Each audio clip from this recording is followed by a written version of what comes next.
시청자 여러분 안녕하십니까? 11월 8일 금요일 인사드립니다. 박민영입니다.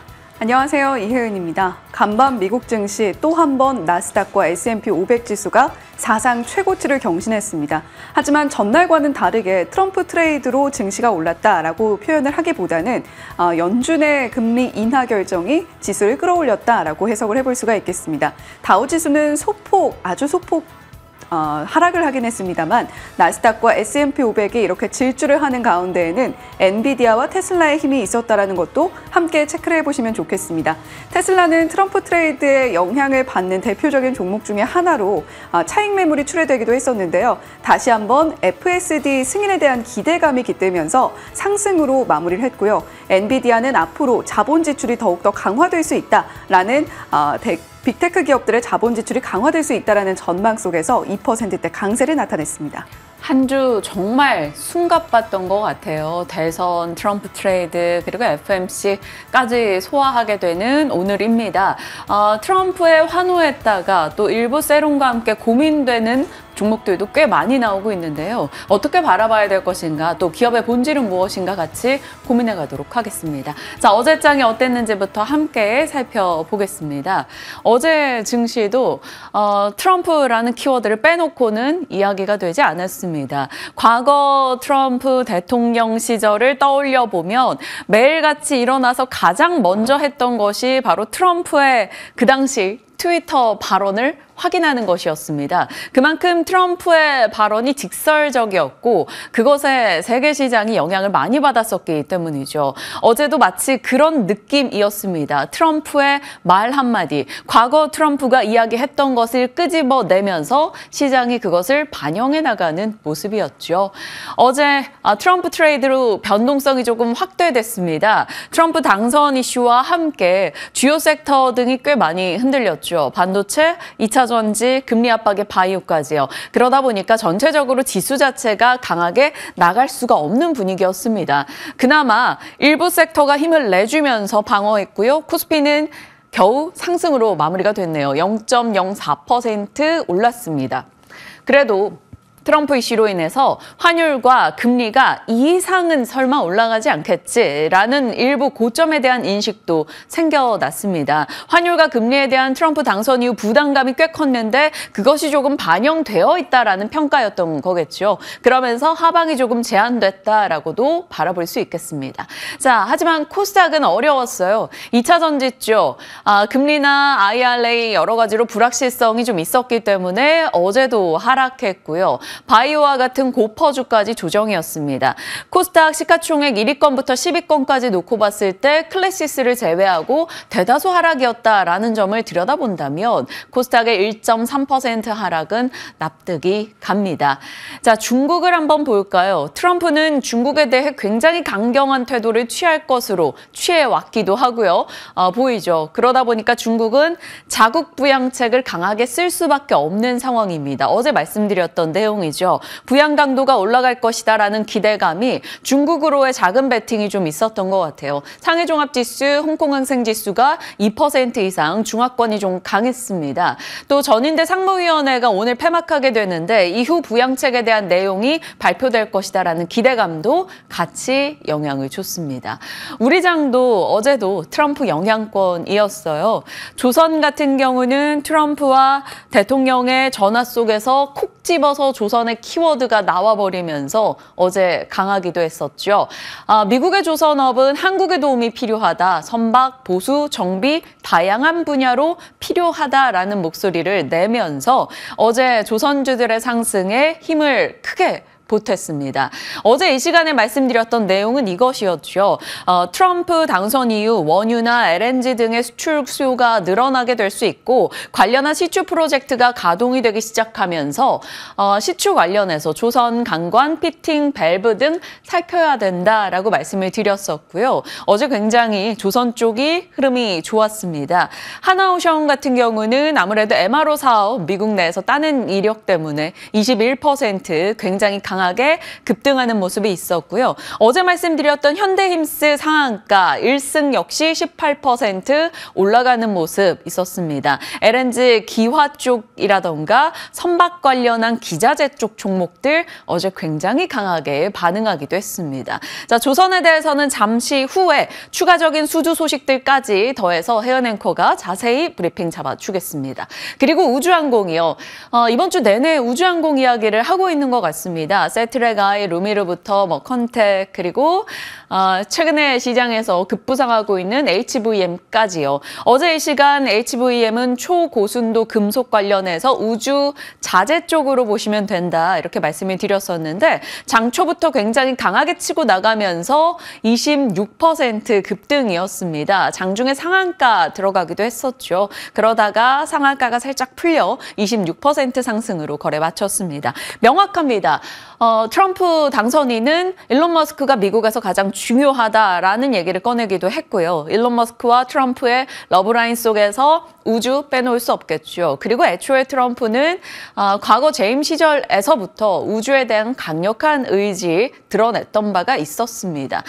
우주를 탐하는 트럼프와 일론 머스크의 스페이스 X 등이 맞물리면서 어제 LP 위성 제노코 등의 종목들 상한가를 기록하기도 했죠. 다만 HVM은 시간 외에서 하락이었습니다. 투자 경고 종목으로 지정 예고됐다라는 공시사항이 있었다는 점 참고해 주시길 바랍니다.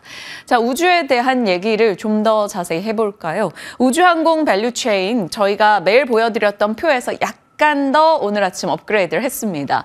업스트림과 다운스트림으로 나눌 수가 있는데요. 업스트림 분야에서는 발사체 제조 및 발사, 그리고 인공위성 제조 쪽으로 나눌 수 있겠습니다. 다양한 종목들을 좀 정리해서 넣어본 거고요. 인공위성 서비스, 그리고 지상 장비 쪽, 그 외 종목으로는 스페이스X나 MOU 관련한 이슈가 있었던 기업들 넣어봤고요. 통신 장비 쪽도 같이 체크해 보겠습니다. 전체적으로는 발사체 제조 쪽 떠올린다면 스페이스X 그리고 로켓랩은 밤사이 미국에서 또 3% 정도 오르면서 끝나기도 했고요. 이노스페이스나 하나에어로 등 떠올릴 수 있을 거고요. 인공위성 제조 쪽에 하나시스템, 세트랙아이, 루미르, 그리고 제노코, LIG 넥스원, 파이버 프로 등 살펴볼 여지가 있겠습니다. 이렇게 우주항공 밸류체인에서 일주일 내내 관심받는 시세가 나왔는데 다만 밤사이 로켓랩이 상승폭을 줄이면서 마감이 됐습니다. 강하게 치고 나갔다가 상승폭을 줄이면서 마감이 됐고 전체적으로 트럼프 관련해서 트레이드가 조금 되돌려지는 분위기가 있었기 때문에 시세의 오늘까지의 연속성은 가늠하긴 어려울 수 있습니다. 다만 장기 관점에서 우주항공을 어떻게 바라봐야 되는 것인가 살펴볼 것이고요. 어제 저희 유튜브 채팅창을 통해서 시청자분께서 이수페타시스에 대해서 궁금증을 남겨주셨는데 이수페타시스 같은 경우도 참 어려움을 겪고 있다가 어제 우주항공 관련해서 같이 올라가는 흐름이 나타나기도 했었습니다. 그래서 AS 시간 준비해뒀으니까요. 보고 계시다면 시청자님 기다려주시길 바랍니다. 자, 우주항공 밸류체인 살폈고요. 우주의 불쏘시개가 돼준 트럼프입니다. 지금 우주에 대한 얘기를 요 표로만 정리가 가능할 것 같아요. 정부 주도의 사업이었다가 미국을 중심으로 민간으로 빠르게 이동한 우주산업입니다. 우리는 아직 그 이동하는 과정에 들어가 있는 거고요. 우주는 자원이 풍부하고 새 시장을 탐하는 본능에도 부합하죠. 그리고 무엇보다 우주는 과거부터 패권 다툼의 산물이었습니다. 미국과 러시아를 중심으로 발사에 대한 욕구가 과거부터 굉장히 강했었죠. 그래서 다르파가 우주 예산을 투입할 거다 이런 얘기들도 많이 드렸던 것 같습니다. 트럼프가 이제 당선이 되면서 패권 다툼이 본격화될 것이고 그 가운데 우주 시장을 빼놓기가 어려울 수 있겠죠. 그런 가운데 미국에서는 일론 머스크의 스페이스 X를 필두로 해서 로봇에 대한 관심도, 우주에 대한 관심도도 계속해서 올라가고 있습니다. 스페이스X 스타쉽이 10월에 로봇8에 안착을 했다라는 소식을 전달드렸던 바가 있는데요. 발사체 같은 경우는 발사해서 목적지까지 가는 사이에 이렇게 로봇이 아니라 로켓이 계속해서 분리가 됩니다. 그래서 아랫단에 밑단의 발사체들은 추락하거나 혹은 뭐 소멸되거나 하곤 하죠.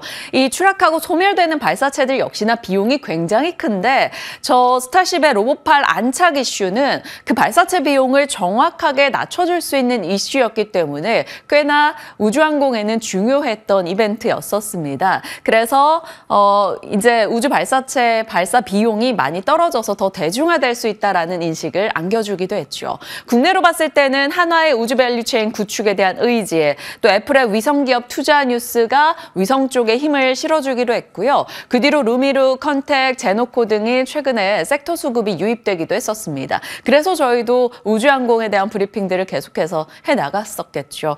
그리고 트럼프와 일론 머스크 최강 라인이 구축이 됐죠. 트럼프의 우주 욕심, 트럼프가 과거 재임하던 시절에도 나사의 신중론을 엄청나게 비난했습니다. 그렇게 뭔가 민기적거릴 게 아니다라는 뉘앙스였던 거죠. 인류 멸종 위험을 피하려고 화성 개척이 시급하다라는 얘기들을 과거에 꺼냈던 바가 있습니다. 전체적으로 우주에 대한 내러티브가 형성이 되면서 강하게 올라갔고요. 특징주 하나 우주 내에서 꼽아본다면 어제는 많은 분들이 제노코를 꼽지 않을까 싶습니다. 참 부침을 많이 겪었었던 제노코의 올해인데 최근 들어서 분위기가 좀 좋아졌었죠.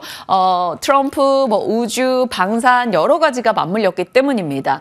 우주와 방산 사업이 함께 겹쳐져 있는 가운데 수급 빈집이었던 제노코가 어제는 굉장히 강했는데 2시 이후에 그러니까 장 마감 직전에 이런 뉴스가 있었습니다. 한국항공우주가 제노코의 지분을 취득해서 최대 주주로 등극했다라는 소식. 정말 이런 스토리와 내러티브가 만나 있는 상황에 제노코가 딱 정확한 타이밍에 공시를 낸 거죠. 그래서 어제 장중에 시세가 엄청 특별했던 건 아닌데 장 마감 직전에 이렇게 올라버리면서 30% 급등으로 끝이 났습니다. 제노코도 우주 쪽의 특징주로 어제 좀 돋보이기도 했네요. 자, GD가 부릅니다. 파워. 그냥 파워라는 단어가 넣고 싶어서 이 제목을 써봤는데 결국에는 패권 다툼의 산물로서 지금 우주가 좀 갑작스럽게 부상하는 흐름을 나타내고 있고요. 이것은 장기 관점으로 봐야 될 내용이기도 합니다. 그러니까 트레이딩으로 대응하실 분들과 장기적으로 보실 분들의 시계는 조금 달라져야겠죠. 그리고 트럼프의 파워를 봤기 때문에 파워라고 제목을 달아봤는데 무엇이냐면 트럼프 이슈로 인해서 소외주가 올랐다라는 겁니다. 그러면 이 소외주를 갖고 계신 분들은 탈출 기회로 봐야 되는 것인지 아니면 추가 매수의 기회로 봐야 되는 것인지 고민이 된다라는 거죠. 대표적인 예가 바로 어제 장기 소외주 통신 장비가 일부 반응을 보였다라는 겁니다. 솔리드, 이노와이어리스, 오이솔루션, KMW, RFHIC, 머큐리 오랜만에 이름 들어보시죠. 이 통신 장비 종목들이 KMW, 김민우 씨라고들 많이 얘기하는데 이 종목의 10% 상승도 얼마 만에 본 것인가 싶기도 합니다. 이들의 올해 상승률 보시면 예상했던 대로입니다. 20%에서 30% 정도 하락했었던 종목들이 어제는 일제히 올라섰다라는 거죠. 결국에는 AI 패권 다툼을 하고 있고 우주 패권 다툼도 진행이 될 것이고 이것을 위해서는 이 두 가지 패권 다툼의 승기를 잡으려면 망이 필요하다라는 겁니다. IoT 패권과 5G 어드밴스드 도입에 대한 모멘텀을 받는다라는 스토리로 어제 올랐다라고 볼 수 있겠고요. 하나증권에서 이런 의견 등을 내왔었죠. AI가 두뇌라면 5G는 혈관이고 IoT는 팔다리다. 그래서 미국 중심의 4차 산업 패권 경쟁이 본격화될 것으로 봤고요. 예상보다 지연되고 있는 국내와 미국의 5G 추가 주파수 경매 지연돼서 그렇지 굉장히 큰 대형 이벤트라는 것입니다. 통신에서는 KT를 보고 있고 장비에서는 어닝서프, 솔리드, 낙폭과대 다른 종목들 같이 체크하자 이런 의견이 나오기도 했네요. 통신 장비의 영광의 시대 기억하시는 분들 많으실 겁니다. 2017년도에서 2020년까지 이게 월봉 차트거든요. 우상향 기조를 명확하게 보여주면서 그때 당시에 통신 장비는 정말 대장이었습니다. 이노와이어리스 2017년부터 2020년까지 300% 정도 올라가는 흐름이 있었고요. 다른 종목들도 급등을 했던 시절이 분명히 있었죠. 하지만 그 이후의 흐름을 본다면 정말 장기 소외주였다라는 것을 명확하게 알 수가 있겠습니다. 패권과 기술 다툼이 계속되고 그것을 위해서 앞으로의 차기 통신망에 대한 욕구가 올라가고 그리고 주파수 경매 이뤄지게 된다면 어찌됐건 주파수 할당으로 인한 장비는 수혜를 볼 수 있을 것이다. 이 스토리가 이제는 좀 먹힐 수 있을까요? 그동안도 사실 나왔던 얘기인데 먹히지 않았었습니다, 시장에. 그런데 트럼프가 등장하면서 나름 이 이슈가 반영될 만한 계기가 생겨난 거겠죠. 가능할지 궁금해서 오늘 잠시 후에 전략 챙겨보도록 하겠습니다. 자, 트럼프 트레이드 어제 보여드렸던 내용입니다. 어제 여기서 반응을 보인 쪽도 있고 그렇지 않았던 쪽도 분명히 있겠죠. 반응을 보였던 쪽은 말씀드렸던 우주항공이나 조선 등이 될 것 같고요. 일부 산업재였습니다. 그리고 일론 머스크 관련한 쪽도 당연히 반응을 명확하게 여기서 거의 다 보여줬죠. 이 트럼프 트레이드 관련해서 수혜 부분을 좀 지워야 될까 순간 고민됐던 게 바로 제약바이오입니다. 왜냐하면 어제 제약바이오 쪽이 그리 좋지 못했기 때문이죠. 어찌 보면 당연한 수순일 겁니다. 트럼프 당선은 금리 상승을 야기하게 될 것이고 금리 인하 기조라는 절대적인 힘을 받고 있었던 제약바이오에는 이것은 꽤 부담되는 내용이니까요. 그래서 어제 제약바이오 종목들이 전반적으로 같이 조정받는 모습이 눈에 띄었습니다. 건강한 조정으로 봐야 될지 아니면 위험한 하락으로 봐야 될지 고민되는 데요. 일단 위험한 하락으로 보기에는 대장들은 그렇게 크게 흔들림을 보이지 않았습니다. 알테오젠 같은 경우도 올해 285% 상승했는데 어제 3% 하락으로 마무리가 됐죠. 장중 저점보다는 낙폭을 그래도 줄이면서 마감이 됐습니다. 리가켄바이오도 장중 저점 대비해서는 낙폭을 축소한 채 마무리가 됐죠. 어떻게 바라봐야 될지 제약바이오의 조정에 대한 의미까지 전략 준비해 뒀으니까요. 함께 해주시길 바랍니다. 자, 그리고 나서 FOMC, 상대적으로 대선 다음 이렇게 치러지다 보니까 FOMC에 대한 관심도가 과거만큼 높지 않다라는 느낌을 이번에 받기는 했었습니다. 하지만 그럼에도 연준의 파워를 느낄 수 있었던 것은 이 이슈가 그래도 시장의 중립 이상의 힘을 보여줬다라는 거죠. 예상했던 대로 25bp 인하 소식, 그것도 만장일치였습니다. 성명서 변화는 거의 최소화됐다라는 평이었죠. 목표를 향해서 물가가 진전되고 있는데 조금 상승했다라는 점에서 인플레에 대한 압박을 받고 있는 것을 살짝 드러내기도 했습니다. 그래서일까요? 더 큰 자신감을 얻었다라는 기존 성명서 문구가 지워졌다라고 하죠. 일시적으로 튀는 물가에 대해서 조금 예의주시하고 있다라는 느낌을 성명서에서 받았습니다. 제롬 파월 연준 의장의 기자회견도 그와 비슷한 맥락이었습니다. 경제가 강해서 금리 인하에 시간이 좀 소요되기는 하는데 아직까지도 정책이 너무 제한적이다. 그러니까 더욱더 공격적인 정책을 쓸 가능성도 열어뒀다라는 거죠. 중립 정도로 볼 수가 있겠습니다. 우리가 뭐 이렇게 잘 보면서 판단할게 라는 내용이었고요. 그런데 시장에서 주목한 것은 이것보다 오히려 이 내용인 것 같아요. 누군가가 굉장히 직설적으로 질문을 던집니다. 트럼프 당선이 됐는데 당신에게 사퇴를 요구한다면 사퇴할 것이냐 했더니 명확하게 nope 이라고 외쳤습니다. 물러나지 않을 것이다. 법적으로 불가하다. 제롬 파월 연준 의장의 임기는 2026년 5월이기 때문에 그때까지 파월이 하겠구나라는 것에서 일정 부분 파월이 이탈될 것이다라는 우려감, 그 불확실성을 일축시켜줬다라고 시장은 판단했고요. 제롬 파월 연준 의장의 no를 외친 이후부터 S&P 500이 조금 더 탄력적인 흐름을 잠시 보이기도 했었습니다. 제롬 파월 연준 의장의 불확실성이 거쳐졌다라는 것으로 파악할 수 있겠죠. 자, 뉴욕 증시입니다. 나스닥과 S&P 500은 올랐고요. 다우는 내렸다라고 하기엔 정말 미약한 수치입니다만 딱 보합이었습니다. 트럼프 당선에 환호했다가 조금은 진정돼가면서 기업들의 본질 내용에 더 집중했던 오늘이었고요. 국채금리는 떨어졌습니다. 신규 실업수당 청구가 예상을 하회하면서 달러나 금리가 좀 내려갔고요. 일시적으로 FOMC 이후에 살짝 튀는 듯했으나 이내 제롬 파월 연준 의장의 노후 소식에 소폭 또 하락하며 끝이 났네요. 국채금리가 내려가자 빅테크가 상승했고요. 나스닥에 힘을 보태줬습니다. 다시 기업 본질에 집중하다 보니까 여지없이 반도체와 빅테크로 자금이 좀 쏠리는 현상이 있었고요. 그래서 나스닥은 1.5% 상승이었습니다. 자, 다우가 상승에 동참하지 못했던 것은 아마 전일 급등했던 은행주들이 오늘은 하락했기 때문이 아닐까 싶습니다. 전일 급등에 대한 부담감도 있었고 곳곳에서 은행주 일부에 대해서 투자 의견을 하향 조정하는 움직임이 있었습니다. 그래서 은행주들이 부진했고요. 다우는 보합으로 마무리가 됐네요.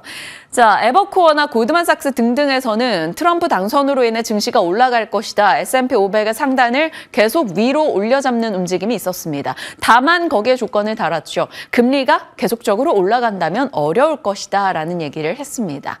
전체 시장의 특징은 금리 부담, 금리 이슈가 아니라 그 전날 트럼프 이슈로 인한 급등에 대한 부담을 어느 정도 휴식으로 소화하는 분위기고요. 반도체와 기술주로 자금이 쏠려서 나스닥은 강했고 FOMC 영향은 중립 조금의 이상 정도로 판단할 수가 있겠습니다. 종목으로 본다면 엔비디아, TSMC 이런 반도체 진영이 좋았습니다. 울프 리서치가 어차피 계속 제재를 받아왔었기 때문에 중국에 대한 제재 그렇게까지 걱정할 것 없다. 뭐 이런 식의 이야기를 꺼내놓으면서 엔비디아 2% 올랐고요. TSMC는 미국 정부로 보조금을 확보했다라는 소식에 4% 상승했습니다. 트럼프 정권이 시작되기 전에 바이든은 빠르게 이런 칩스법 관련해서 좀 마무리를 짓고 싶어하는 욕구가 드러났죠. 애플은 모건 스탠리 측에서 매출 총이익률이 여전히 높다. 여러 가지 우려를 딛고도 견고한 기업이다라는 뉘앙스를 풍겼고요. 애플은 2% 상승이었습니다. 테슬라는 FSD 규제 완화에 대한 기대감에 3%, 전일의 급등에도 불구하고 추가적인 상승을 또다시 나타냈습니다. 아무래도 킹메이커로서 트럼프 1등 공신이기 때문에 지속적으로 규제 완화 모멘텀을 받아가고 있는 것 같습니다. 결국 밤사이 뉴욕장은 기존의 강자들이 강했습니다. AI 반도체 쪽이 올랐고요. 비만 쪽도 하루 만에 조정을 일단 딛고 올라서네요. 일라이릴리 노보노디스크 상승이었죠. 그리고 원자력 쪽에서도 오클로를 중심으로 강세 흐름이 나타났습니다. 22% 오클로의 상승 돋보였고요. 탈렌이나 뉴스케일 파워 올랐죠. 전기차는 샤오펑이 하이브리드 전기차 진출 이슈 속에 15% 급등했고요. 테슬라는 FSD 규제 완화 모멘텀에 상승세. 트럼프 당선 시 산업재 쪽이 과거 흐름이 좋았었는데 오늘은 일단 구리 관련 종목들이 강하게 치고 나갔습니다. UAM 쪽에서 버티카 에어로스페이스가 11% 상승했고요. 의류 쪽, 의류도 사실 미국에서는 잘 가는데 국내에서는 못 가는 대표적인 섹터가 아닐까 싶습니다. 언더아머와 랄프로렌 실적에 반응하면서 굉장히 강하게 진행이 됐네요. 특징주로 본다면 아이온큐 34% 폭등이 있었습니다. 트럼프도 양자암호 쪽에 대한 연구 지지 이야기가 계속 많이 나왔던 바가 있었는데 호실적을 내놔서 좀 좋은 타이밍이었기 때문에 급등하지 않았나. 연결고리로 양자암호 일단 체크만 트레이딩 관점 넣어 놓겠습니다. 익숙한 모습이죠. 다른 거는 별로고 빅테크와 반도체 움직임 좋았던 그런 과거의 익숙한 모습으로 돌아온 듯한 느낌이었습니다.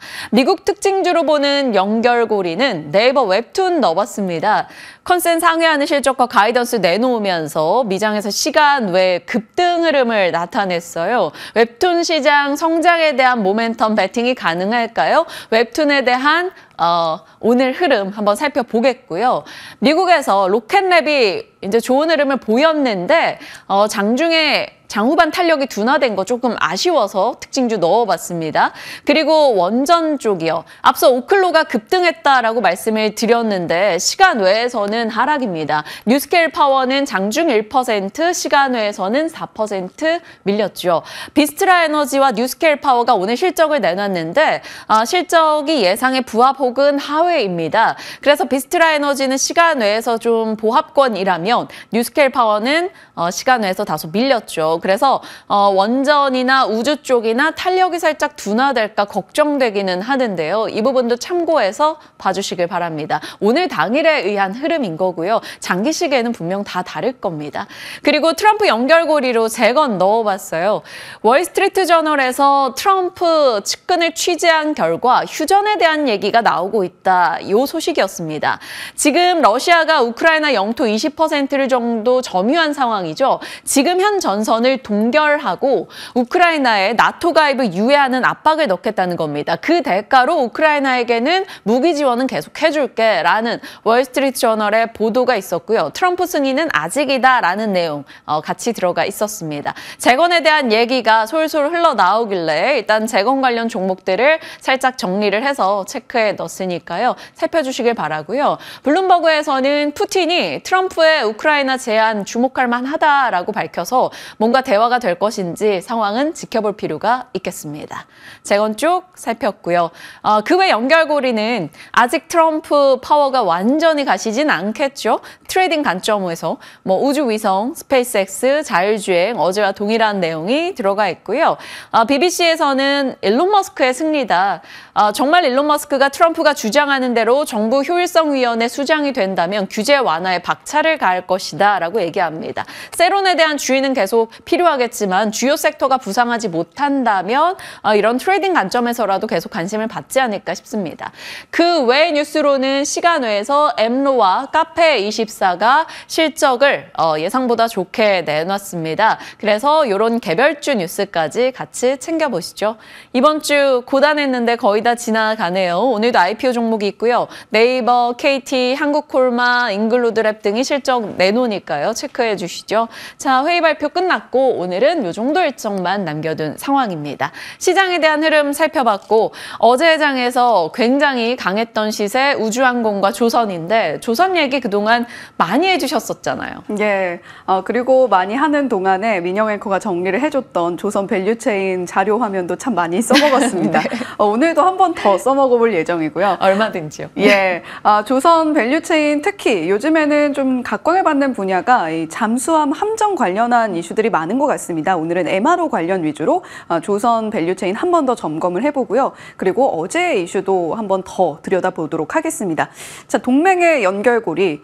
여기서는 조선이 해당이 될 것 같습니다. 어제 트럼프 미국 대통령 당선인이 윤석열 대통령과 통화를 했고요. 그리고 그 통화 내용 중에 일부가 공개가 됐습니다. 핵심은 결국 미국 조선업은 한국의 협력을 필요로 하는데 선박 수출뿐만이 아니라 보수, 수리, 정비, 그러니까 MRO 분야의 협력도 필요하다라고 콕 집어서 방점을 말을 했습니다. 이에 따라서 한화오션, HD현대중공업, 삼성중공업, 조선주들 일제히 강세 흐름을 보였고요. 지금 MRO 쪽에서 조금 더 앞서 나가고 있는 것으로 풀이가 되고 있는 한화오션의 주가 흐름이 상당히 거세게 나타났습니다. 21.8% 급등세를 시연을 했고요.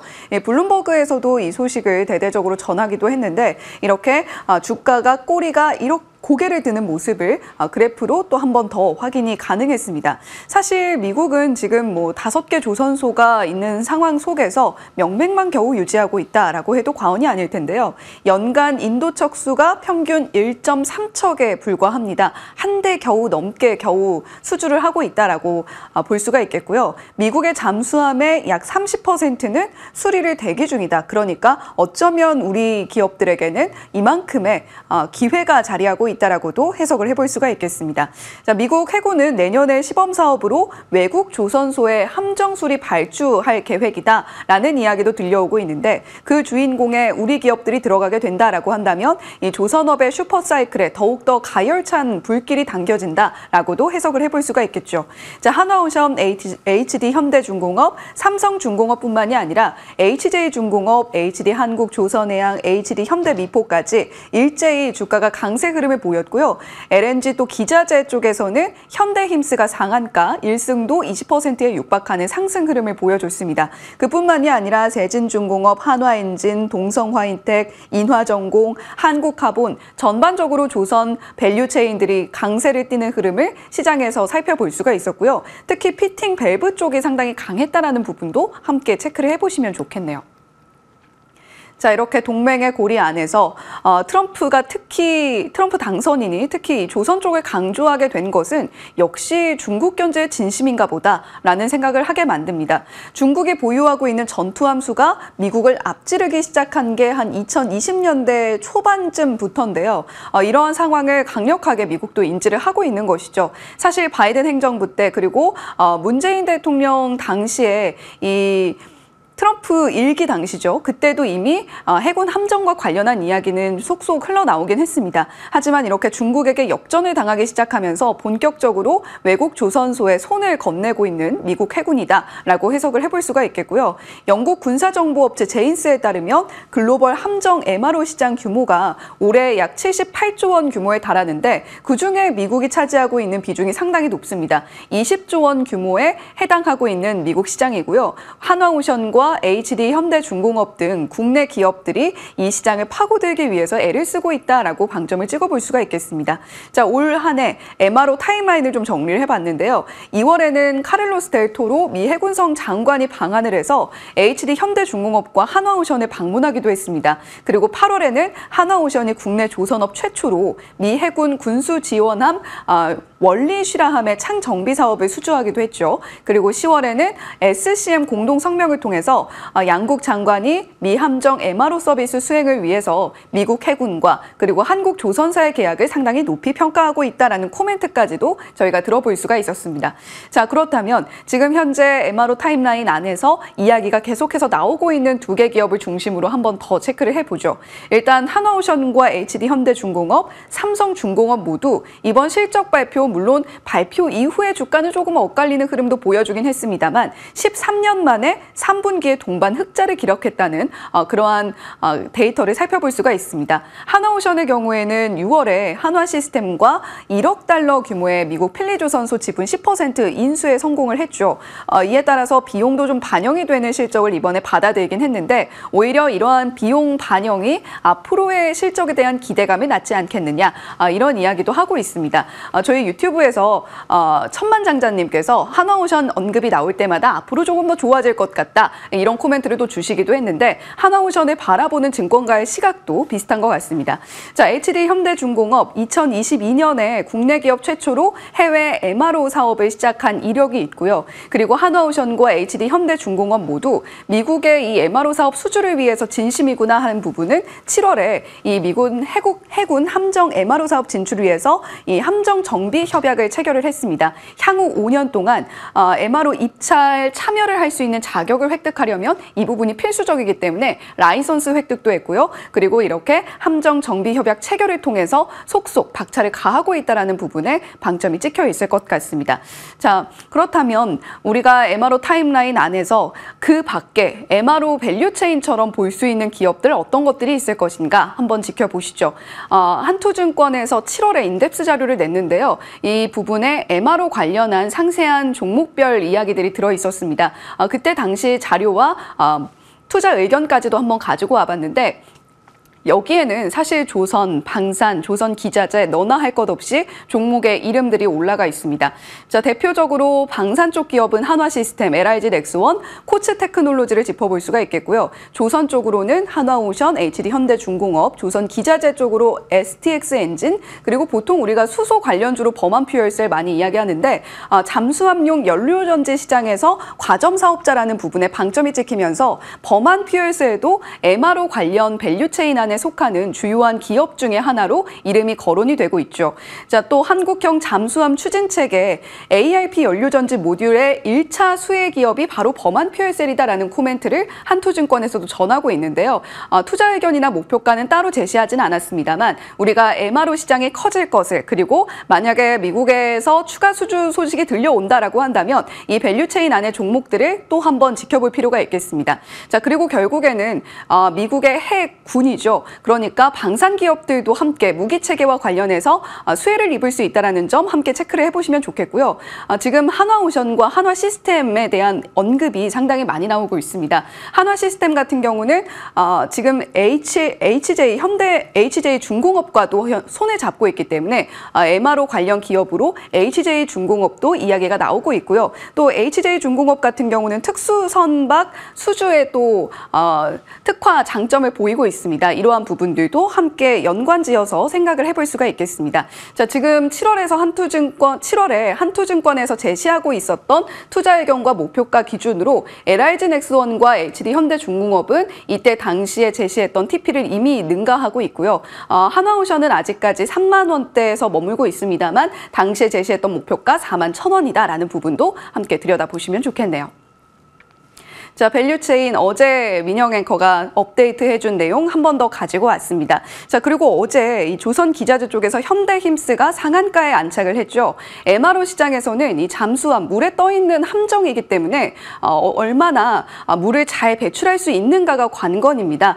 이에 따라서 선박 블럭, 배관 쪽을 담당하고 있는 현대힘스가 상한가에 안착했다라고도 해석을 해볼 수가 있겠는데 피팅 밸브 쪽, 이런 선박 블럭이나 배관 쪽이 이 함정 사업의 주요한 포인트 중에 하나가 될 것 같습니다. 내구성이 상당히 중요하고요.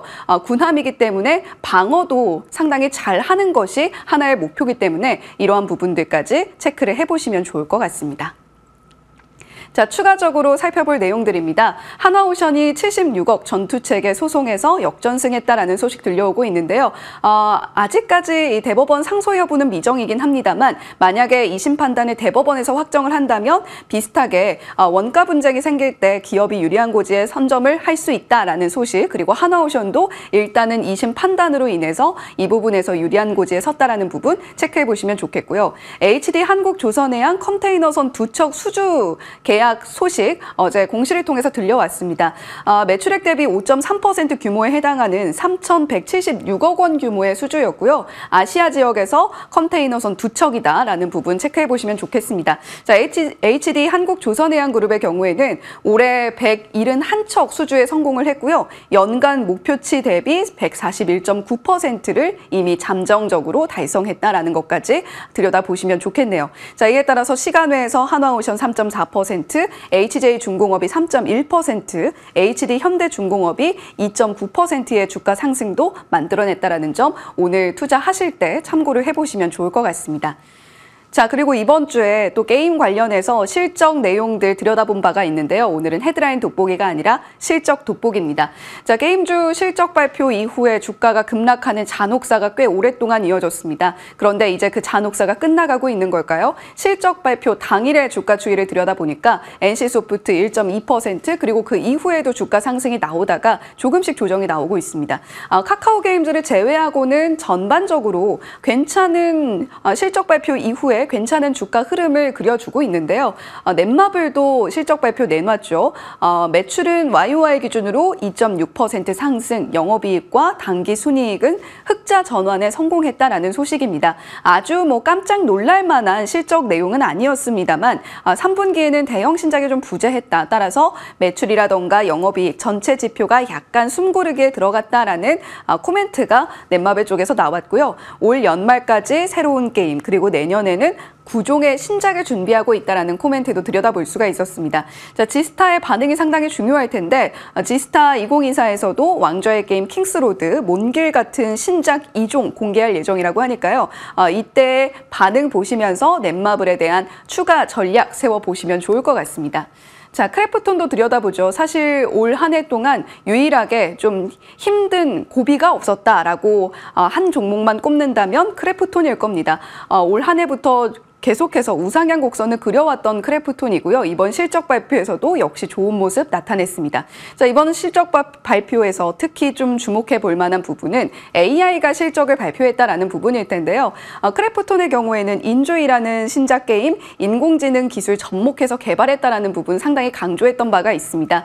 AI 투자 관련해서도, 그리고 퍼포먼스 관련해서도 들여다볼 부분이 있었다라는 것, 크래프톤 실적 발표의 또 다른 포인트가 됐었고요. 자, 매출 59.7%의 성장세, 그중에서도 확실한 견인은 PC 쪽이었습니다. 요즘에는 컴퓨터 앞에 앉아서 오랫동안 게임을 하는 것을 굉장히 힘들어한다라고 하는데 이렇게 PC 매출이 급증할 수 있었던 것만으로도 이 크래프톤이 가지고 있는 IP의 힘을 좀 생각하게 합니다. 영업이익도 71.4%, 당기순이익은 마이너스 흐름을 그리긴 했습니다만 크래프톤의 실적은 여전히 순항 중이다라는 부분 함께 들여다보시면 좋겠네요. 저도 배틀그라운드 정말 열심히 했다가 끊기가 너무 힘들었던 기억이 나는데 크래프톤 참 놀라운 실적 행진을 보여주고 있습니다. 실적 시즌이다 보니까 저희가 실적과 함께 살필 내용이 많아서 언제나 많은 내용을 전달 드리는데 이 가운데서 의미 있는 점이 무엇인지를 같이 고민하겠습니다. 지금부터 전략 챙겨보시죠.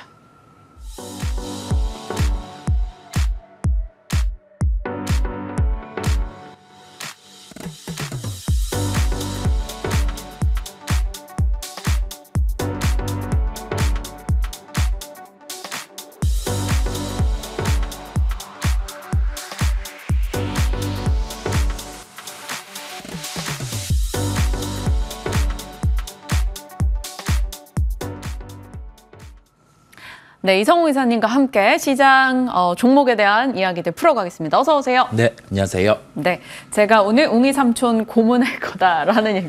그만큼 시장에 대한 방향을 어떻게 잡아야 될지 고민돼서 이제 이사님을 좀 괴롭힐 것 같습니다. 질문 드려볼게요. 일단 대선과 FOMC를 소화한 장입니다. 밤사 FOMC 가장 기억나는 건 사퇴할 거냐 했더니 아니라고 했던 파월 의장의 발언과 빅테크 쪽으로 여전히 집중된 관심이었어요. 뉴욕장 어떻게 보셨는지 국내 전략까지 이어주시죠. 미국 시장이 트럼프 후보의 당선이 확정이 되고 나서 시장의 반응은 랠리였어요. 네. 그리고 나서는 오늘 시장이 관전 포인트였는데 과연 이 랠리를 이어갈 수 있을까? 뭐 약간의 불안감은 있지만 시장의 반응을 보고 싶었어요. 그러면서 개장하고 나서 FOMC 회의가 열리고 그와 함께 25bp 금리 인하를 단행했을 때 미국의 10년물 국채 반응은 크게 없었어요. 그런데 이 파월 의장의 발언에서 Q&A 과정이었죠. 그때 사퇴할 거냐라고 했을 때 no, 그다음에 이 강제성이 있냐 없다라고 할 때 이제 10년물 국채가 떨어졌죠. 네. 이 부분은 연준의 현재 통화정책 스탠스를 지속 가능하다라는 점으로 시장이 해석을 한 거다 보니까 밀린 거고, 그다음에 어제 미국 시장에서는 산업재가 강했었어요. 그런데 오늘은 이제 테크라든지 이쪽이 강했죠. 이 시장이 의미하는 바가 뭐냐면 로테이션입니다. 순환매라고 하죠. 이 순환매 시장이 지속될 가능성이 높고, 그다음에 공화당이 득세한 때에 미국 시장 같은 경우는 뭐 대형주보다 소형주가 강했고 랠리 같은 경우는 보통 뭐 연말까지는 이어졌습니다. 그렇다 보니까 시장을 긍정으로 보되 약간의 트럼프 후보 입장에서, 당선인 입장에서 생각을 해봤어요. 그러면 저번 정부가 이렇게 주식시장이 좋게 흘러갔으니 약간 나쁜 마음 먹으면 한번 시장 떨어뜨리고 다음 이렇게 넘어가고 싶지 않을까라는 생각은 뭐 행복한 고민이죠. 미국 시장이 좋으니. 그래서 그런 고민은 지금 하지 마시고요. 시장이 보이는 대로 우선 뭐 나아가면 되니까 여전히 그에 대한 부분에 대해 말씀을 드립니다. 시장에 대해서는 미국장 살펴보고 했을 때 여전히 긍정의 시각을 열어둘 수 있다는 겁니다. 섹터 측면에서 그냥 로테이션으로 봐야 될까요? 아니면 오른 것에 대한 부담을 좀 소화해야 되는 것일까요? 바이오 쪽이요. 네. 금리랑 같이 연결이 되네요. 그 전거래일은 금리 부담이 있어서 흔들렸고 오늘은 또 금리 내려가니까 미장에서 바이오 좀 올랐단 말이죠. 어제는 건전한 조정이었나요? 아니면 정말 좀 이제는 이익을 챙겨야 되는 시점입니까? 이익을 챙길 준비는 하되 여기에서 종목별로 구분할 필요가 있습니다. 시가총액 상위주들 같은 경우는 뭐 여기 뭐 수급 유입, 뭐 MSCI 수급 유입의 가능성이 있는 기업도 있고, 그다음에 자금 조달을 하고 있는데 그 구조의 변화가 있는 기업도 있고, 그다음에 자사주 형태의 매입 단행을 하는 기업도 있죠. 각각 뭐 리가켄바이오, 알테오젠, 유한양행 이런 기업들입니다. 그다음에 우리나라만의 그 파이프라인이라든지 이게 국한된 게 아니라 해외에서 특히 미국에서 파이프라인을 갖추고 있는 SK바이오팜 같은 경우는 같이 살펴봐도 되는 상황이고요. 그 안에서 제약바이오 안에서 나머지 종목을 크게 이제는 퍼뜨리지는 말자라는 말씀을 드립니다. 한 4종목 정도, 그 정도를 제한적으로 보고 원래는 한 2종목 정도만 리가캠, 알테오젠 이 종목만 보는 상황이었는데 2종목을 더 넣은 건 금리가 우선은 약간 4.5 이 정도 수준에서 4.3 이하로 반응을 해줬다 보니까 충분히 오늘은 뭐 주가에 대한 반응 요인이 있을 것으로 보이고 만약에 오늘 반응에 안 해주면 그냥 제약바이오 안 하면 되는 거죠. 네. 아하. 그러면 잠깐 알테, 리가 그리고 또 2개가 뭐라고 하신 거죠? 유한양행, SK바이오팜. 알겠습니다. 이 2개 같이 해서 4종목 체크하면서 조금 압축되게 바라보면서 이들이 제약바이오 방향을 어떻게 보여줄지를 좀 예의주시하겠습니다.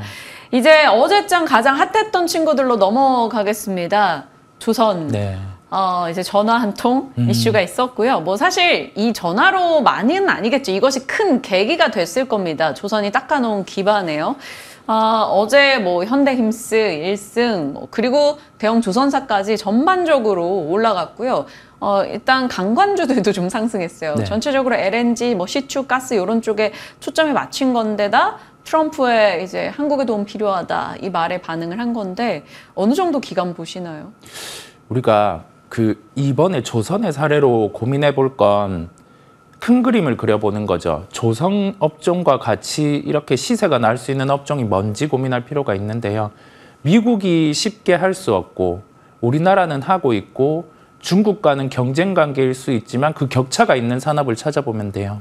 그게 뭐 조선의 사례겠고 반도체 일부도 그렇기는 합니다. 네, HBM 이런 쪽은 못 따라오는 상황이다 보니까요. 그래서 현재부터의 고민은 뭐 이와 같은 산업들을 찾아볼 필요가 있다는 말씀드리고 조선 일회성이 아닙니다. 이거는 지속 가능하고 아까 우리 방송 과정에서도 짚어주셨지만 MRO가 핵심입니다. 네. 우리가 충분히 가지고 올 수 있는 환경이고 어제 하나의 전화의 핵심은 이 MRO의 진행으로 열어두시면 될 것 같아요. 그 다음에 이거는 확률이 낮아요. 지금 뭐 트럼프 후보 당선인 같은 경우가 워낙 화석연료에 대한 드라이브를 걸다 보니 뭐 천연가스 상황이 좋아져서 고부가가치선 선박의 수주가 늘어난다. 이 논리는 너무 멀리 갔다 보니까요. 좋아지는 건 맞으나 우선은 그 MRO 쪽에서 퍼포먼스를 낼 수 있는 기업에 대한 초점이 필요하고 그게 하나오션, 그다음에 HD 현대중공업 뭐 이 2개 기업과 연결되는 밸류체인 그런 쪽 같은 경우도 함께 주목을 해보시면 되겠습니다. 시세의 연속성이 있다라는 말씀을 드립니다. 조선이 가리키는 방향에 조금 먼 디딤돌 말고 앞에 둘 수 있는 디딤돌로 이 MRO 이슈가 부각되고 있다는 점에서 조선은 일회성은 아니다라고 얘기를 해주셨습니다. 조선 쪽 그러면 탑픽은? 어제 반응으로는 하나오션이고 원래 가지고 있는 탑픽은 HD 한국 조선해양 포트폴리오가 갖춰져 있다 보니까요. 네, 그래서 뭐 그런 종목들 LNG와 관련된 종목들, 뭐 삼성중공업 이런 종목들을 바스켓으로 보시면 될 것 같습니다. 알겠습니다. 조선주 살폈고요. 어제 조선과 엎치락뒤 치락하며 상승률 1, 2위를 다퉜던 게 바로 우주항공이 되겠습니다. 우주항공과 함께 소외됐었던 통신 장비까지 조금 움직임을 보였어요. 완전 장기 소외주여서 정말 강한 거래량 실린 양봉이 등장할 때까지는 안심하기 어려울 수 있으나 그냥 반가워서 같이 좀 체크를 하고 싶습니다. 우주항공과 통신 장비 언급 주세요. 우주항공은 시세 연속성이 있을 겁니다. 왜냐하면 올해 대비해서 내년에 프로젝트 진행이 많아요. 달 탐사도 있고 그다음에 공공구조로 프로젝트를 진행하던 기업들이 민간 차원에서 수주가 나올 수 있는 상황입니다. 뭐 우리나라 기업들을 예로 들면 세트레가이 같은 경우가 민간 위성 발사가 내년에 예정이 되어 있고요. 그다음에 몇몇 기업들 같은 경우는 뭐 글로벌에서 한 5손가락 이내 이런 사업 퍼포먼스를 갖고 있는 기업들이 있다 보니까 비록 주가의 시세가 낮지만 여기에서 가지고 계신 분들은 뭐 매도하고 수익을 챙기기보다는 위로 한번 열어둘 필요가 있어요. 약간 주도주의 형태가 될 수도 있습니다. 그래서 이 부분을 기억하실 필요가 있고요. 통신 장비는 아직 아닙니다. 이게 캐펙스 투자가 진행될 때 볼 필요가 있는데 우주와 결부돼서 적게도 위성이 부각되면 됐지 통신 장비 같은 경우는 지금 깔아놓은 것으로도 충분하기 때문에 시세가 난다라고 해서 그냥 그런 거는 보내주면 됩니다. 굳이 할 필요가 없습니다. 좋습니다. 말씀 주신 것들 체크해 가도록 할게요. 그런데 저희가 우주항공 쪽에서 AS 할 게 있습니다. 어제 시청자분이 이스페타시스 AS를 요청을 하셨어요. 네. 이제 기판이지만 이제 우주항공 관련해서도 사업 부분이 있기 때문에요. 같이 체크해 주시면 뭐 증자 이슈로 좀 흔들림이 있었어요. 우주항공을 한다 해서 증자 이슈가 계속 있는 상황에서 이렇게 주가 반등 나오면 비중 조절을 해 주셔야 됩니다. 왜냐하면 증자에 대한 가능성은 열려 있는 상황이죠. 공시를 통해서 지금 뭐 하지 않는다라는 표현은 하지 않았어요. 그렇다 보니까 이 부분을 열고 그냥 뭐 우주 이슈로 인해서 이렇게 반등이 나오면 덜어줄 필요가 있고 왜 이런 이슈가 나와서 종목이 올라오냐 그런 생각이 듭니다. 그러면 우주 퍼포먼스를 대입해보면 이수페타시스보다는 두산이 훨씬 더 나아요. 예, 그렇게 생각하고 우리가 접근하고 결론은 뭐냐면 증자에 대한 이슈가 존재하는 상황, 불확실성을 안고 주가는 빠져있는데 어느 정도 규모를 할지도 모르고 한다 안 한다에 대해서 확정된 건 없지만 할 가능성이 높은 상황이다 보니까 이런 그 이슈 외에 외부 변수로 인해서 주가가 반등이 나오면 그때는 저라면은 뭐 비중 조절을 해주든 뭐 전략 매도를 해주든 그런 대응을 해줍니다. 네, 체크하겠습니다. 이제 오늘의 내용으로 가겠습니다. 이제 이사님의 픽을 보니까 카페24이네요.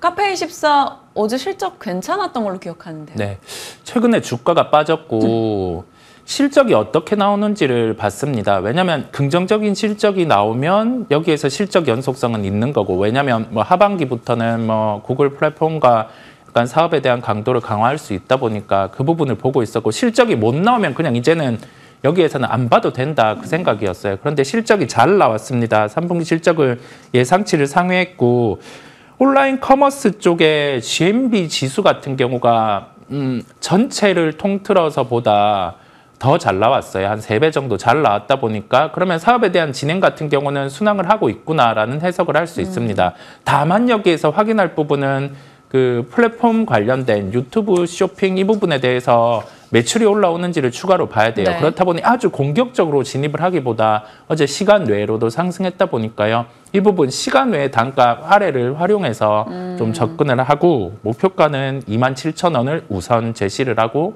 손절가는 22,000원을 제시를 합니다. 네. 하나만 짧게 여쭤보겠습니다. 오클로요. 원전 얘기할 때 항상 그냥 미국 원전주 오클로 의견을 굉장히 많이 주셨단 말이죠. 그래서 오클로 하면 이사님 생각이 나는데 최고가 기준 상승률은 140%에 달하고요. 밤 사이도 장중 급등이었는데 시간외에서는 하락했습니다. 네. 오클로 어떻게 할까요? 실적 시즌이라서 잠시 실적이 나왔을 때는 조정이 나올 수는 있지만 여전히 뭐 대세는 변함이 없다라는 생각입니다. 소형모듈 원전 관련된 종목들은 시세가 낮다 해서 매도하기보다는 네. 내년, 내후년 이 주기를 넓게 보고 가셔도 된다라는 말씀을 드립니다. 당일의 흔들림과 장기 시계가 다르다라는 점을 저희 잘 기억하면서 이제 장기 방향을 가진 종목군들을 분류해 나가겠습니다. 글로원 파트너스 이성웅 이사님과 시장 방향 설정했습니다. 고맙습니다. 네.